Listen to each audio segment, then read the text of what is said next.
Welcome to the sixth session for the series Test Automation Framework for Web Applications built using Cypress and JavaScript.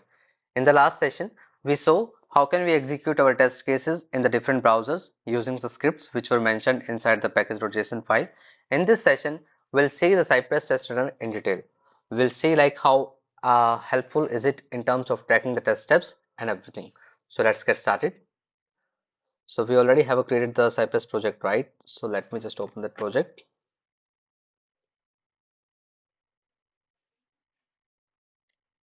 Test automation framework.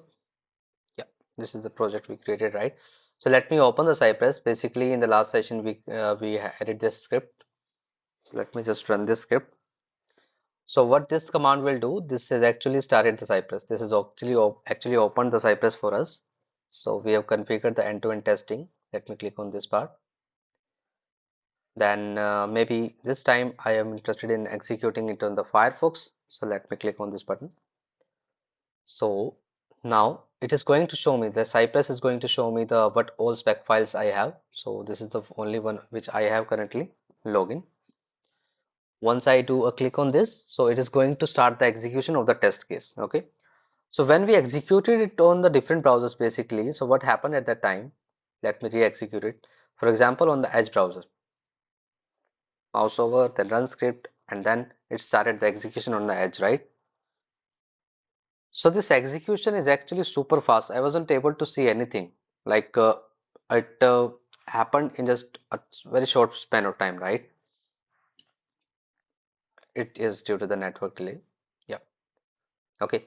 The test cases got passed and everything is done. But when you execute it using the test runner, we will be able to see everything. For example, this is the test runner, right? So we'll be able to see expand and collapse, like this is the test case number one. We may have number of test cases as well, right? So if you expand it, we'll be able to see like, yeah, before each. So before every test case execution, this is the command which was happening, which was actually triggered. Okay. Then what did we do? Basically, we actually was trying to find this particular web element which had the ID called user hyphen name. Then we typed standard user. You see, when I clicked on the standard user here in the left hand side inside the test runner, I'm able to see what was happening there. I mean, you click here and I am able to see like where exactly I was performing some operation onto the browser at that time. Okay, when I'm here secret source. So this is the password text box text field basically where actually I'm trying to feed some data. Okay, now you click on the login button. I'm clicking on the login button. You see, you do a mouse over, you just remove the click. You do the mouse over and you will be able to see everything. Like where exactly we were trying to do what operation. Okay. And then this is the next page which we got. Like after filling the valid credentials and clicking on the login button, then we were navigated to the products page. Okay.